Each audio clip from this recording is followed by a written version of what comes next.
Assalamualaikum warahmatullahi wabarakatuh. Perkenalkan, nama saya Putri Mardisi dengan NIM 23022028 dari Prodi PG PAUD. Di sini saya akan melanjutkan materi dari minggu kemarin. Materi yang saya jelaskan di sini yaitu administrasi kurikulum. Pengertian administrasi kurikulum.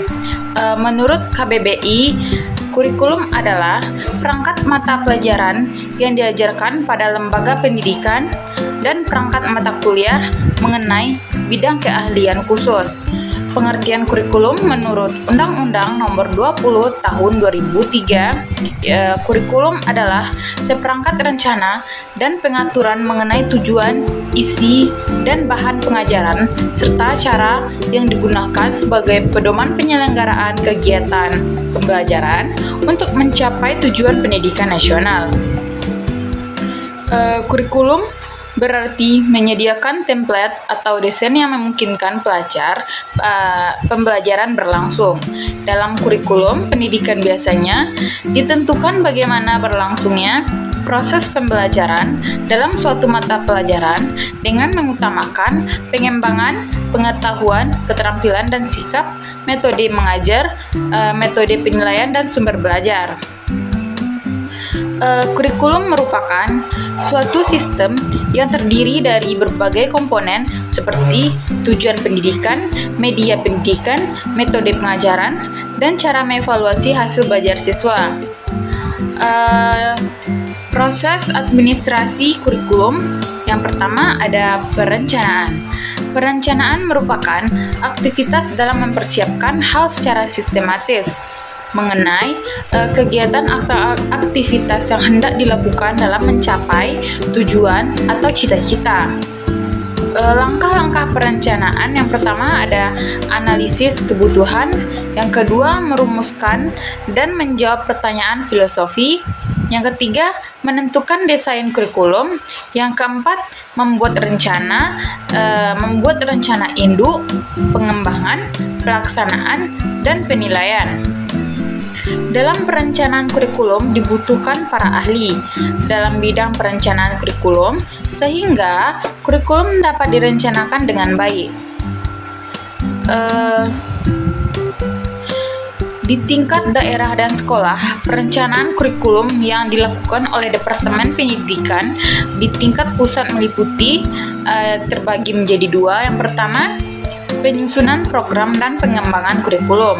Yang kedua, penyusunan pedoman teknis, pelaksanaan kurikulum seperti penyusunan kalender pendidikan, pembagian tugas guru, penyusunan jadwal pelajaran.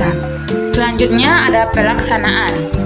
Pelaksanaan kurikulum yang telah dirancang sebenarnya dilakukan di lembaga atau sekolah masing-masing. Kurikulum dapat dikatakan berhasil jika siswa menguasai materi yang telah disusun dalam kurikulum. 9 pokok kegiatan pelaksanaan. Yang pertama ada kegiatan yang berhubungan dengan tugas kepala sekolah. Yang kedua, kegiatan yang berhubungan dengan tugas baru, kegiatan berhubungan dengan murid. Selanjutnya, kegiatan berhubungan dengan proses belajar mengajar. Selanjutnya, kegiatan pelaksanaan evaluasi. Yang kelima, kegiatan pelaksanaan pengaturan alat. Yang keenam, kegiatan dalam bimbingan dan penyusunan kegiatan. Selanjutnya, kegiatan pelaksanaan pengaturan alat. Selanjutnya, kegiatan dalam bimbingan dan penyusunan. Materi selanjutnya, pengawasan. Dalam Kamus Besar Bahasa Indonesia, pengawasan adalah penilaian dan pengajaran. Pengawasan adalah pemeriksaan untuk memastikan apakah semuanya belajar sesuai dengan rencana yang telah dibuat sebelumnya. Selanjutnya ada evaluasi. Langkah terakhir dalam administrasi kurikulum adalah evaluasi.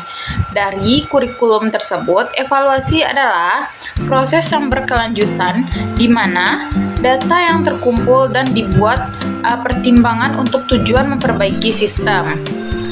Dasar-dasar evaluasi kurikulum. Tujuan dari administrasi kurikulum adalah sebagai berikut. Yang pertama mengenai hingga mengetahui hingga manakah siswa tercapai kemajuan ke arah tujuan yang ditentukan. Yang kedua, melalui efektivitas kurikulum. Selanjutnya, desain evaluasi. Desain evaluasi menguraikan tentang data yang harus dikumpulkan dan dianalisis. Selanjutnya, fungsi administrasi kurikulum. Beberapa fungsi dari administrasi kurikulum. Selanjutnya, materi fungsi administrasi pendidikan. Beberapa fungsi dari administrasi pendidikan. Yang pertama, meningkatkan ketepatgunaan pemanfaatan sumber daya. Selanjutnya, memberikan pilihan dan kesempatan kepada peserta didik untuk mencapai hasil yang maksimal. Yang ketiga, meningkatkan kesesuaian dan keefektivitas proses pembelajaran agar sesuai dengan kebutuhan peserta didik.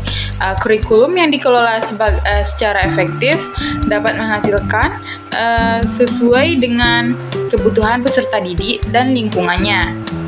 Yang keempat, meningkatkan efektivitas dan meningkatkan efektivitas kinerja guru maupun aktivitas siswa untuk mencapai tujuan pembelajaran melalui pengelolaan kurikulum secara profesional, efektif, dan terpadu yang menunjang kinerja guru maupun kegiatan siswa dalam belajar. Yang kelima, meningkatkan efisiensi dan efektivitas proses belajar mengajar melalui pengawasan untuk melihat konsistensi antara desain kurikulum yang dirancang dengan pelaksanaan dalam pembelajaran. Jika terdapat ketidaksesuaian antara desain dengan apa yang diimplementasikan di lapangan dapat dihindari. Selain itu, pendidik dan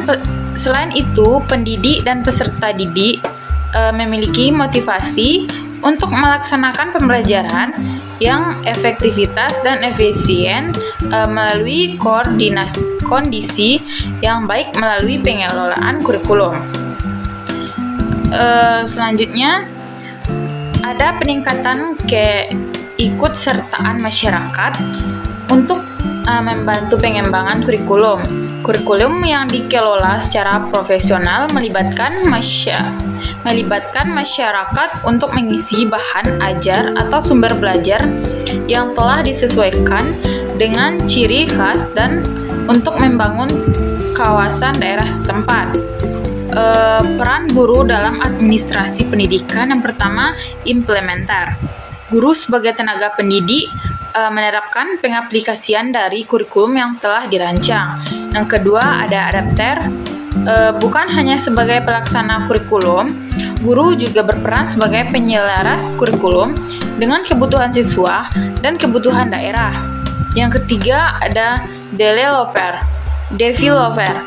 Guru berperan sebagai pengembang sepenuhnya.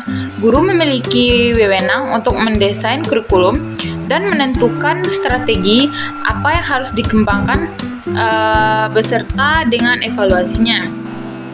Yang keempat, researchers.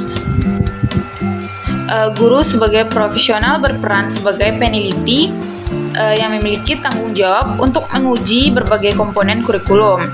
Sesuai dengan itu, guru memegang peran yang sangat penting dalam kurikulum, yakni pengelolaan administratif, pengelolaan konseling, dan pengembangan kurikulum. Guru sebagai tenaga profesi pendidikan berpartisipasi dalam pengembangan kurikulum, meningkatkan keberhasilan sistem instruksional, pendekatan kurikulum, meningkatkan pemahaman konsep diri, dan yang terakhir memupuk hubungan yang harmonis dengan siswa. Baik, sekian penyampaian dari materi dari saya. Jika ada salah dan janggalnya, saya mohon maaf. Saya tutupi dengan wassalamualaikum warahmatullahi wabarakatuh.